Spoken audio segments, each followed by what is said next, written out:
Hi guys, Bengaluru white field అనే ప్రాంతంలో 48 ఏళ్ల శోభ అనే లేడీ ఉంది.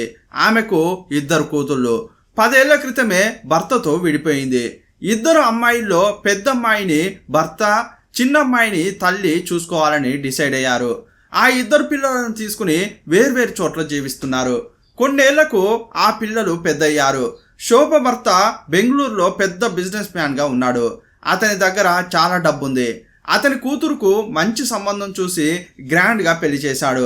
ఇంకోవైపు శోభ బెంగళూరులో డ్రైవింగ్ స్కూల్ రన్ చేస్తోంది. 2024 ఏప్రిల్ 2వ తేదీ బెంగళూరులోని బిజినెస్ మ్యాన్కు తన కూతురునిచ్చి శోభ పెళ్లి చేసింది. కూతురు మెట్టినింటికి వెళ్ళిన తర్వాత ఆ ఇంట్లో శోభ ఒంటరిగా ఫీల్ అయ్యేది. తన ఒంటరితనం పోగొట్టుకోవడం కోసం ఇన్స్టాగ్రామ్లో ఎక్కువ టైం స్పెండ్ చేసేది. ఇలాంటి క్రమంలోనే 28 ఏళ్ల యువకుని ఐడి చూసింది. అతని వీడియోలు చూసింది. అందులో చూడ్డానికి అతడు అందంగా ఉన్నాడు. అతని పేరు నవీన్. అతడు ఆమెకు బాగా నచ్చాడు. వెంటనే ఫ్రెండ్ రిక్వెస్ట్ పంపింది. తన ఫోటోను ఎడిట్ చేసి తన వయసు తక్కువగా కనిపించేలా చేసి ఆ ఫోటోను డీపీగా పెట్టుకుంది.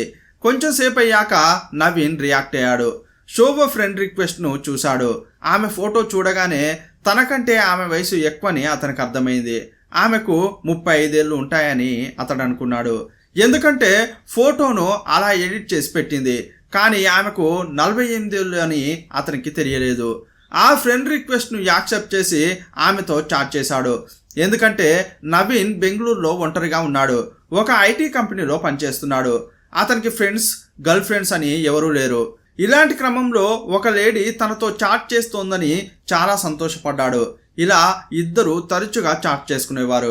నంబర్స్ మార్చుకుని ఫోన్లో మాట్లాడుకున్నారు. ఆ తర్వాత వీడియో కాల్లో కూడా చూసుకుంటూ మాట్లాడుకునేవారు.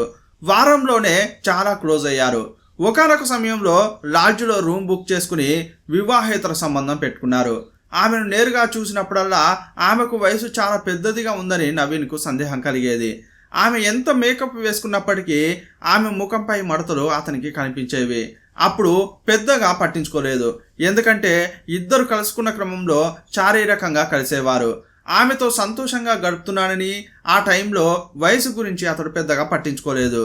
తరచుగా ఇద్దరు మీట్ అయ్యి వారి ఇల్లీగల్ రిలేషన్షిప్ను కొనసాగించారు. వీరిద్దరూ బెడ్పై ఉన్నప్పుడు శోభ అదంతా రికార్డ్ చేసేది. ఇలా 2 నెలలు గడిచాయి. ఈ 2 నెలల్లో చాలాసార్లు ఉల్లాసంగా గడిపారు. ఆమె కెమెరాలో రికార్డ్ చేస్తుంటే ఒక లేడీ ఇలా రికార్డ్ చేసి ఆ తర్వాత చూసుకుంటూ తృప్తి పొందుతుందా అని అతడు అనుకునేవాడు. ఈ క్రమంలోనే నవీన్కు బైక్ యాక్సిడెంట్ జరిగింది. కాళ్ళు చేతులు విరిగిపోయాయి. 2 నెలల పాటు హాస్పిటల్లోనే ఉన్నాడు. ఆ తర్వాత డిశ్చార్జ్ అయ్యి ఇంటికి వెళ్ళాడు. ఇక ఇంటికి రా అని నవీన్కు శోభ ఫోన్ల మీద ఫోన్లు చేసేది. రాకుంటే బాగుండదని వేధించేది. తనకు ఇంకా గాయాలు మానలేదని, ఇప్పుడు రాలేనని అతడు చెప్పేవాడు. కానీ అతని మాటలను శోభ వినేది కాదు.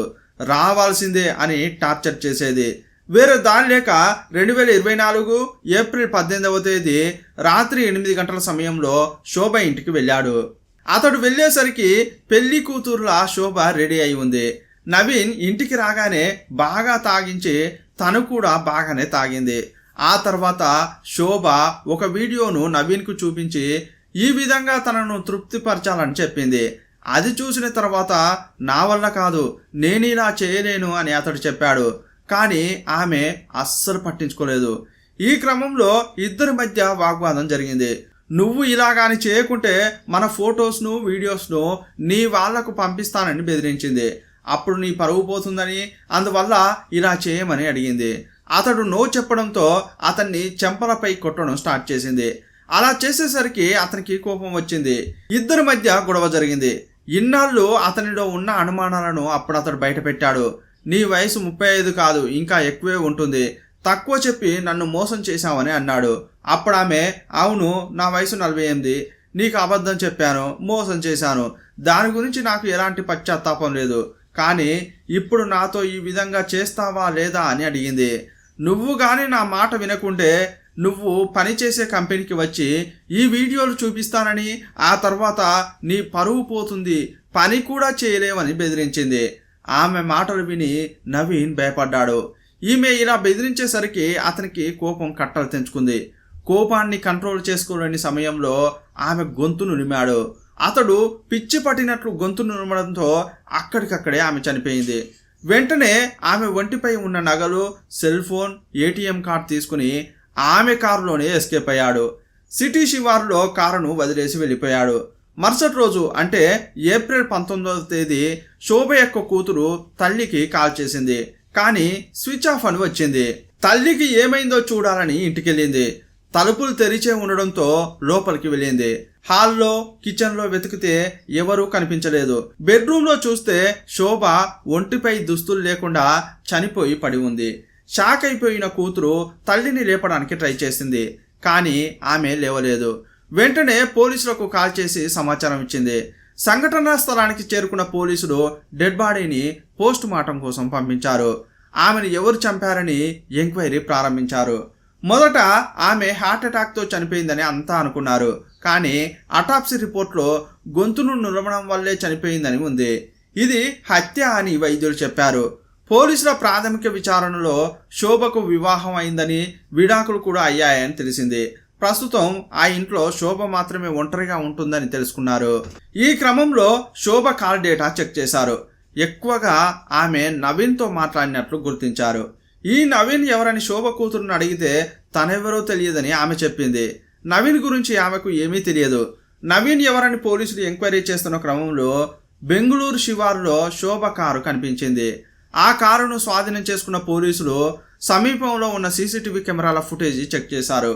నవీనే ఆ కారును అక్కడ పార్కు చేసినట్లు గుర్తించారు. నవీనే ఈ హత్య చేసి ఉంటాడని పోలీసులు అనుకున్నారు. ఆమెతో పరిచయం పెంచుకుని ఇంటికి వెళ్ళి చంపడమే కాకుండా ఇంట్లో ఉన్న నగలు, నగదు, సెల్ ఫోన్, కారు ఎత్తుకెళ్లాడని అనుమానించారు.